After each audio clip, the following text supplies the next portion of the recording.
The Great Fire at Crystal Palace could be seen, they say, for 40 miles. Coming as it did within days of the king's abdication, it was widely viewed as the final end of an era. The few remains of the palace have been mouldering for 50 years.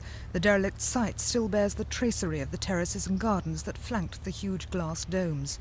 Only one building survives. Originally the world's first practical engineering school, it's here that the Crystal Palace Foundation planned to make their museum. So many people have shown such interest over the years. The last 8 years we've had many thousands of people coming to us asking about the palace, where it stood, what was it about, what was in the building. So we're hoping that when we get the museum going, we will tell this story right the way through for everybody. Both prime movers of the project are too young to remember the palace, but both confess to a sort of obsession with it. There's something about the building. It was such an immense structure, so unusual. A glass and iron building. You could fit 16 football pitches into the main floor of the building. It was something about it, quite unusual for the Victorian period.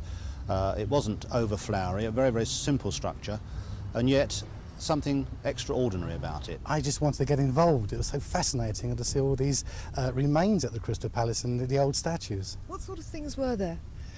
Well, there were old buildings and derelict statues and fountain basins and all sorts of cubby holes that children could get into at one time. These things are sadly gone, but certainly we're trying our very best to get them back to what they used to look like. Exhibits at the museum will include a piece of the mosaic Spanish terrace, a fragment of a giant glass fountain, and souvenirs hunted down in sales rooms. Thousands more mementos must be lurking in attics, and donations are welcome. Also welcome are living memories. Among the museum's attractions will be taped recollections from those who visited the palace before the fire. Rita Carter at Crystal Palace for Thames News.